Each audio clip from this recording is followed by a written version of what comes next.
Hey everyone, it's David here. So here's a past check I got for $898.50. I just got this the other day. I'd actually forgot this one was coming. It was from a far past deal from quite a while ago. It got held up like some checks do. Now I got a question for you. $1,000, $1.50 more. This check would have been $1,000. Would $1,000 make a difference in your life every single month? And hopefully it would. It would in mine. I think it would in most people's. Could you get 12 extra $1,000 a year doing this business? Very easily. I mean, I've gotten deals that I've forgotten I'm doing, or there little added bonuses. In fact, a few months back, I got a check for $800, and I have someone who's getting 5 of those a month, 4,000 a month, 48,000 a year pre-tax, that he's able to delegate in his business, put toward his calling and other things. So my question to you is, how much money do you want to make, and shoot for a target there? I think starting off with asking yourself, can I do one deal a month? Well, there's so many deals out there that if you're not doing one deal a month, something is wrong, and we need to work on that. But can you do one deal a month? Absolutely. Okay. Can you do 2 deals a month? So if you're making so many contacts a week with people, and mine is cold calling, which works very well, and I'm making cold calling every single week, and I'm doing anywhere from 30 to 50 people a week, I should be getting 3 to 5 contracts minimum out per week, more like 5 to 10, but let's say 3 to 5.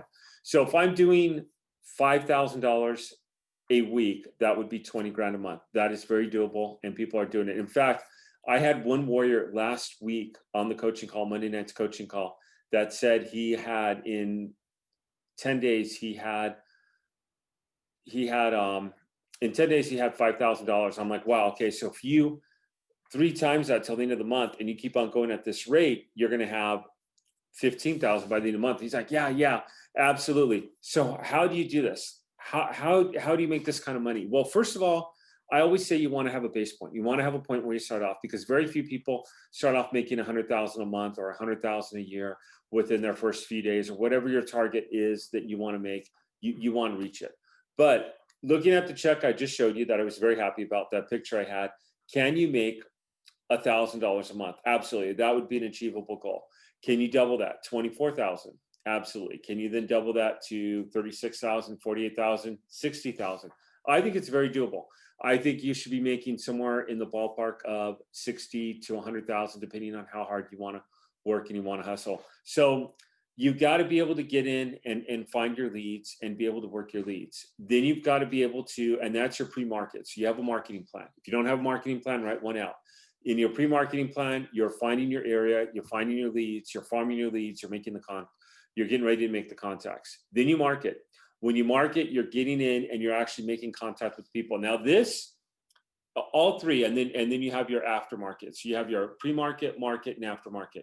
During your marketing, you're making calls, you're making contact with people. I can't tell you how many people have come back to me and said, hey, I tried a number at 9 a.m. and they didn't answer. I tried them back at 3 p.m. and I got a deal. It happens all the time. So you might want to stagger your times, meaning from 9 to 10, you're making calls, and maybe from 3 to 4, you're making calls, if that works for you, if your schedule works. I mean, some of you work full time and you can only work this on weekends, or you're working it after your job, and it's very hard. Now, with that being said, you are hustling, you're getting leads, you're really hustling hard. You call and you get a yes, you have to be able to follow up with that yes, preferably within 24 hours. I always say that when you get a yes, it's like meat that's coming hot off the grill, and it gets colder by the second. Meaning, if you have someone who says, yeah, let's go ahead and do business, and it's on a Monday and the weekend has passed, even Wednesday, Thursday has passed, and they haven't heard from you, you're asking someone to trust you to represent them in collecting thousands to tens of thousands of dollars. You're asking for a percentage. And if you're not getting back to this person, you're really showing that you have sloppy business practices. And if you have sloppy business practices, they're either A, they're going to go do their own homework and decide to exclude you from this equation, or B, they're going to find somebody else to do it, and they're not going to trust you. And why should they? So you're building your client's trust. With that being said, you also want to be calling people, but you want to have an after plan of how you're going to follow up with this person. Meaning, the biggest mistake I see after someone gets a yes is, and all of our coaches talk about this, electronic communication. And what do I mean by that? Well, you get a yes. Okay, great. I'm going to email you the contracts. And they never talk to you again. So they get the contracts emailed to them like today, for an example, I followed up with an individual. It's a $1,500 payout for me. It's almost a $4,000 deal. It's a little higher than a $1,500 payout. And again, it's a smaller deal, but I'm working larger deals. Like I'm working 3,000 payouts. I'm working $15,000 payouts. So again, I'm working all sorts of deals. This one's we'll call it a $1,500 payout. And I emailed the lady the contracts, and she asked me on the phone, "Can you please not bother me for a few days because I have work, I have a project, I have this going on." I said, "Absolutely." I said, "I will get you the contracts in the email. When would you like me to make contact with you again?" She said, "Anytime after this parameter of time." With her and how direct she was, I even gave her like a couple extra days. So I thought, okay, I'm going to give her, which was nervous because I don't like doing that. So she picked up the phone. I had to retell her who I was. According to her, she's on her way to sign the contracts, or not on her way, but she's going to do it later on today. She said, "Yeah, I really appreciate it." I said, "Can I ask if you have any questions of me?" She goes, "Absolutely." So she re-asked me what the assignment of interest was. I explained it to her. It'll allow my corporation to collect the funds in its name. It's going to deposit them, and then we have the contingency agreement, and you'll get the check in. Again, I have testimonials on my site for that, that I can go ahead and show you. So I went over that with her again, and then what the contingency agreement was. She was very happy. She said she was going to go to the notary. She said she's going to have her husband go to the notary the next day, and she said she's going to scan them, and then she's also going to mail them to me because she's a notary herself. But in Florida, you can't notarize your own work. I probably can't in most states. So it's a very good call. So I went ahead and I thought, okay, I'm not going to call up on Saturday and say, "Hey, where's that scan?" But I will touch up, like I put a week out. I will call her again and just say, "Hey, just checking in with you. Just want to make sure we're still on schedule. If there's any questions I can answer for you." That kind of communication is vital. You won't necessarily have every single deal. It's not like a promise, but your statistics will be higher if you're making communication with your customers. They have to see that you're real. They have to see that you're following up. There's too many con artists out there that want something signed that don't follow up and they never hear again. Your people are thinking that that's you when you do that. They're thinking that you're going to be a con artist. They're thinking that you're out there to just hustle them or take them or screw them over. I mean, it happens all the time. So that is one example of a follow-up. So she's got the contracts when I said, I followed up with her when I said, I'm hoping she's truly going to get it notarized today. And then I'm hoping, and I went over the payouts, percentages, all that. We had probably about a 3 to 5 minute conversation, and we got off the phone. I have another guy who I've not heard from that I got the contracts out to him a couple weeks ago. So I called him up and he answered, and I just said hi. And he said, I haven't even looked at those contracts. I've been so busy and I just haven't even looked at them. I just have not even looked at your contracts. I said, okay. I said, and then he said he scanned them. I'm like, okay, if he scanned them, he's looked at them. So I said, his name's Bill. I said, "Bill, what would you like me to do? Would you like me to A, not bother you anymore? B, do you want me to call you? Do you want to get paid here? How can I help you? If you want me to get lost, tell me right now." And I usually don't say that to people. That's something that was brand new, but you've got to go with your gut. And I've dealt with people like this before. So I'm going totally with my gut here and talking to this guy, with my gut. And the guy came back and he said, "No," he goes, "You seem like a man with integrity. I really want to work with you." He goes, "Why don't we go ahead and why don't you give me 1 month?" And I said, 1 month? And I said, "Yeah." So it's October 28th. This call happened today, 2020. So I said, okay. So I went in my calendar and I put it down for 1 month. I actually put it down I think November 28th, if I'm not mistaken. It's Thanksgiving week. It might have even been Thanksgiving Day. So I went ahead and put it for that following, the last Monday in November. A lot of times when people say call me back in a month, I'll try to call back in 3 weeks. But I'm getting into a tangent here on how to be proactive in your business. So the first thing is you want to set a target of what you want to be able to do every year, but start off with, okay, can I get $1,000 a month for 12 months? And I honestly think you can. I mean, I've seen a ton of people do that. I've seen people get 10 grand. In fact, I had a woman who I talked to yesterday on the phone. She has a $16,000 commission deal for her very first deal. And she emailed me and it was so unclear. I called her and she's like, "David, I really need your help." And it was so cool because we're talking about this and she's going over and the paperwork and I want to make sure I do it right. I'm like, okay, take a deep breath. And that's scary because you don't want to blow a $16,000 commission. But if you don't follow up properly with your clients and you don't do what you're supposed to do, you're going to blow a $16,000 commission. Unfortunately, sometimes a person will blow that where it's just going to happen. If I said, like I said in the beginning of this tape, if every single deal that I did if I said that every deal I did panned out, I would absolutely be lying to you. I would have no business talking here.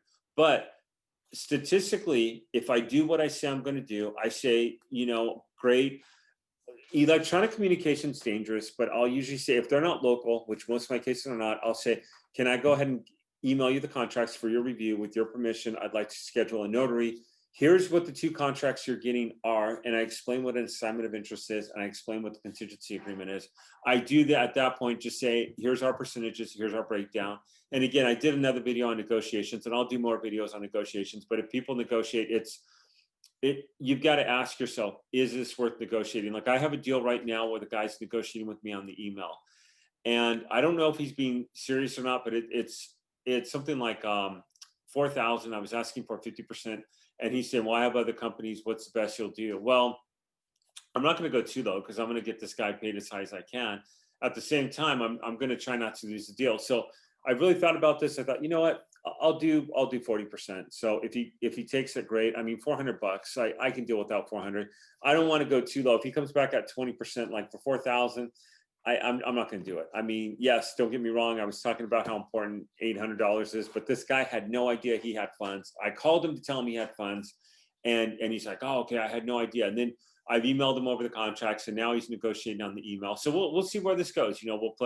We'll play ball a little bit, as I'd say, and if he hopefully it ends up being victorious for both of us. And that's what I say. Hey, I want us both walking out here smiling. I want you to get some extra money. I want to get some extra money. So there's a number of deals out there. There's a guy right now that I'm dealing with that's out of the country, and I emailed him in Spanish. He's in Ecuador, and he's emailed me back, and he goes, oh, David, you have the wrong. He goes, yeah, the right property, but you have the wrong person, because I have my property free and clear. I paid for it in cash years ago when I was in the United States. I said, okay, when's the last time you checked up on this property? Oh, I haven't been to the US in about 6 or 7 years. I said, okay, there's a thing called taxes. And if you don't pay your taxes, you get a lien on you. And if you get a lien on you, at that point, you lose your property. I said, but I do have some good news for you. You have funds. And I forget how much is this. I think I get I think I'm getting around, my minimum is like 2,400 is what I have to make on a deal. And I think I'm getting around that. So you get these deals snowballing. I've just given you an example of literally live deals that I'm doing right now. And I keep these going. Plus I'm planting seeds. I'm calling people that don't know they have money. I'm telling them they have money. And then these all go in my database, especially contracts that I'm not getting back. But the biggest thing out of this video that I'm, besides, can you get $1,000 a month, that I'm trying to tell you do is, don't just have a one-time conversation with your client and think email is going to be the end all best communication. I mean, it seems like a safe place to hide, but it's really one of the most dangerous tools you can have in this business, because if you just hide behind electronic communication, what if they don't know what the contingency agreement is? Like the lady I called today, the one that asked me not to bother her within a certain parameter, she said, you have my current home address on that form, and I'm very concerned about signing this. I said, okay. I said, great. I said, if you look at this, it says your name and your husband's name, who resides at. And I said, if you look a couple lines down, it said the property address located at. And she goes, oh, okay. She goes, I was just telling my husband, we're not going to sign anything with our house address. But she goes, now you explained it perfectly. What if I'd been doing this all in electronic communication? She probably would not. If I said, hey, yeah, because that's the first thing I asked her is there any questions I answered for that? And is there any questions I can answer for you? And if I have to be ready on what she comes back with. Now, if you're brand new in this business and you get a question that you don't know, you never want to say, I don't know. You also don't want to say, and make something up. What you want to say is, okay, where is this on the form? What are you talking about? And then you want to say, hey, let me relook this over and get back to you on this, and just make sure that you're fully covered. Let me find out for you. Whatever you need to say it, or let me double check on this. I've done a few of these before, but I want to make sure I'm legally saying this to what the contract says. By the way, saying that part, I also say I'm not an attorney, and anything I tell you is not legal binding, but let me just double check this, and then find out from somebody what that is. But you should really know that before you go into contract with them, and you should be able to explain your contract to them thoroughly. You should read it and really be able to explain it to them, because it's something that you're putting out there. You're asking for their trust. All right. I appreciate everyone's time here. So 2 challenges I have for you on this video. Actually, I have several. Number one is, if you're not making any money in this business, set a goal of $1,000 a month. I mean, if you get two $500 deals a month, boom, you have it. If you get a $500 a week, you have it. Okay. And then I would highly challenge you to start taking 10% of whatever you make, wherever you're at right now in life, and putting it away. I mean, just putting it away and saving money. And I know that's something I haven't really mentioned, but it is statistically proven that if you take 10% and put it away throughout your life, you're going to be okay financially later. I really recommend something like a Roth IRA. I mean, when I was 18, I went into a Dean Witter and I spoke with the guy and I had $100. And the guy looked at me and he goes, "Why do you want to invest money at such a young age?" I said, "Well, I want to make money as I get older." And the guy said, "Okay, let's do this. That $100 is worth 3,000. Okay, 3,000 a day. And I'm in my 40s. I'm an old timer. Now, I think, wow, if I had done that every single month up until this age, and I look at that guy who I sat down and met with, and the guy knew absolutely nothing. I mean, I went into Dean Witter, I asked for an appointment, I asked to meet with somebody, and I wish I had someone who could financially advise me. And I'll give you financial tips on these because they're great. There's a book I read later on. There's so many out there. There's one called The Richest Man in Babylon, which was a life-changing book for me. Most books I've read have had this, and not just that book, but it clearly states that if you can't put 10% away of what you're making, you have a real problem. And let's say you're making 3,000 a month. I realize maybe you're making less than that, but let's say 3,000 a month. If you can't put away one out of every $10 you're making 10%, you've got a real problem. I mean, $300, and it sounds so little. I know there's grocery bills. I know there's credit card bills. I know there's something. You need to start taking money and put it away. And Tony Robbins, one of my favorite mentors and coaches in life, says, "When is now going to be now? When is now going to be now?" So I would challenge you to take 10% and put it in some sort of account, put it away. Even if right now you're just putting it in a savings account, so you open something up. That means if you get a check like I just got, I will take $98 and put it into my retirement account. And that's why I'm saying that, because I will take, actually, I'm going to round up to 100. So I'm going to do $100. I'm going to put it in a retirement account. I'm going to take $100 and tie that into an organization that I really truly believe in, or my church or something. But I will be taking money and tithing it. And then the other 80%, you need to decide what you're going to do with it. Are you going to put it back to your business? Are you going to market? Do you have bills? Do you have what have you? And again, I'm not here to tell you how to manage your finances. I'm here to tell you, I've been surrounded with a lot of people that are financially free, and some of them are older, some of them are younger. I've seen people that are in their 60s that have funded a Roth IRA, that have done what I'm doing at a younger age, and now they're 65, 70, and they have 1.5 million, 1.4 million. I've seen people do this all the time. So I mean, when you get 60, and I always say, when I walk into a Walmart, nothing is worse than watching someone have to greet people because they can't support themselves financially. I think it's really bad. I mean, people work their whole lives and they build up, and at the very end, they cannot support. And I wish I had been taught these financial secrets. I don't even think it's secrets. I think it's pretty common knowledge. I wish I had been taught this. Like when I was 18 and I went into that Dean Witter, that guy should have said to me, "What did you make this week on your paycheck?" Which is probably $1,000 on what I did. I mean, I worked odd jobs and I tried out other businesses. And he should have said, "Put away 10%, put another 10%. We're going to open up your Roth. You're going to be my biggest client." I'd be surprised if this guy was still selling stocks at this point, because so many people don't know what they're doing. But yeah, so that's the biggest thing I would do. But start working your business, start making some phone calls. I have videos on how to start. I have videos, and they're little 2-minute clips on how to start your cold calling business, how to get leads, how to find people. I mean, I had a lady respond back to me today. We tried calling her, she didn't pick up. We left her a text message, and she responded back, "I'm the ex-wife. Can I still have access to the property?" She's responded by text, so I responded text back, and I haven't heard back yet, but I just said, "Were you on title?" And because it looks like she was. So we'd be able to get her half of this lead. And then what we're also going to do is we're going to, and then if she says, "No, I wasn't," or we're verifying that through the title report. And if no, she's not, then I'm going to just say, "Hey, would you be kind enough to share to get me in contact with your ex-husband?" I've had that, and I know that's like a stretch, but I've had so many times. I just had a ex-husband get me in touch with a wife, somebody the other day. And I actually, she was married again. She had left him. She was married again. The problem is that the guy who had the property that she was associated with, she was never legally married to, and we can't get a hold of the guy's son. But where I'm going with this is, you got stories here, and you got stories that are coming on. if you have a real estate background and you've done real estate, how many of you have had a house that you've tied up and you've had to tie up 5,000, 10, 15,000 of your cash?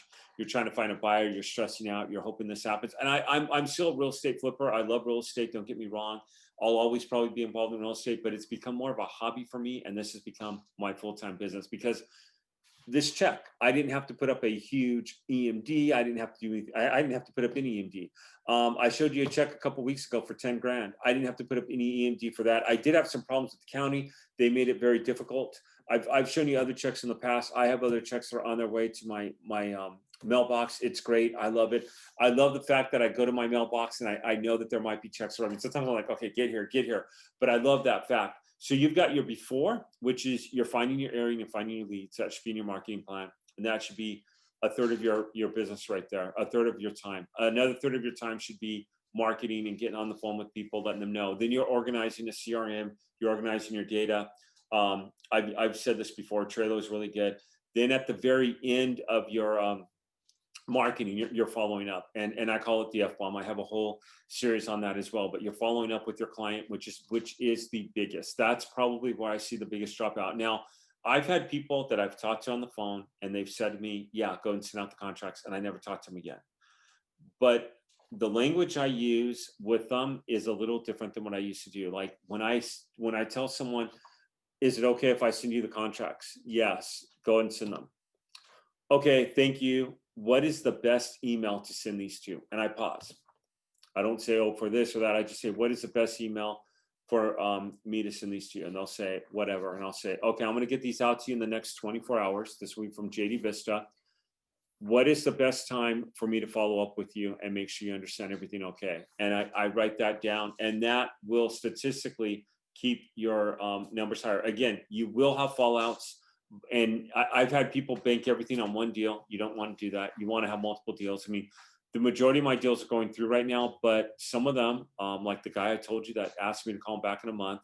And I was really surprised. I've never said that to anyone before. I just said, Bill, what would you like from me? Would you like me to not bother you again? Would you like me to get out of your hair? Would you like me to, what would you like me to do at this point? Because I don't want to be bugging you. And again, I've called him and he wanted me to call him back a week later originally, and then he wanted me to call him back a week later. Then I said, okay, Bill, I know that you're really busy. Can I go ahead and send you the contracts and see what you think of them? Yeah, go ahead. What's the best email? What's the best time to call you back? I've now gotten back a hold of him, and he's giving me the whole busy thing again, which I realize is going into a deal like that is very difficult. I've had deals like that pay out. I've had deals like that not pay out. My guess is I will probably get this guy to get into contract in the next probably a few months, hopefully. And again, it's the F-bomb. It's the follow-up. The F-bomb equals follow-up. I have another case with a lady right now, almost the same exact situation at $10,000. By the way, this guy is probably about a $15,000 payout. The lady's almost a $10,000 payout, not quite. Now, her situation is she got relocated by the San Jose fires. I can't just call up and say, hey, I know you've been relocated. I really want to get paid. I really want to get that notary out there. Let's go ahead and do this because I'm looking out for my needs. I mean, she's going to give me a different F-bomb than what I just told you. But what I'm going to say, what I've said to her is, hey, you know what? I get the fact that you've had to, she's a sweet lady. I really like her. Can I stay in touch with you? When would you like to hear back from me? When can I call you up? Because I don't want to be bugging you. And then I'm very, very careful knowing that I'm walking on thin ice there. So anyway, I hope this helps. Get $1,000 a month. Get out there and make $1,000 a month. That's $12,000 a year. And some people say, well, it's only 1,000. Everybody has a starting point. And I always say this is a step-by-step process. Even if your first deal is a $16,000 deal, I'll be so happy for you. But I work a little bit of everything. I work the $16,000 deals. I work the $1,000 deals. I work the everything in between and everything higher up. And the reason why is, what if I get 2 checks for 5,000? That's 10 grand. And then what if I get 2 checks for 800 each? Okay, that's now 11,600. That's a pretty good payout. And I guarantee you, as small as 12,000 a year sounds, you will, once you start making money, you get motivated, you're going to increase it. You're going to say, you know what, I'm here. And I have some people that are retired in this, that just want to make a little extra, and they're not looking to replace their income. But you get to step A, then you go to step B, then you go to step C, and it gets exciting. I mean, yeah, don't get me wrong, you have disappointments, but I'm excited at the fact that I'm trying to get people paid, that I'm trying to get people money. I have a woman who needed new tires that just got a decent check from JD Vista, my corporation, and she is in tears telling me how grateful she is. I have another woman who had a lot of family situations, didn't even know these funds existed. They were about to vapor. She got not as much. I forget what she got, but she tells me it's life changing. Although I did ask her for a video testimonial, and she's kind of disappeared. And she's like, "Oh yeah, we'll do it on Monday." And I'm like, "Okay," and I'm ready. And then she said she had to work, and then she texted me saying something else. And that kind of thing happens. You don't always get people to give you testimonials. But hope this helps. Have a target goal. Know how to work your business and be working it. Hey everyone, thanks for listening to me. I'm looking forward to seeing you on the next video.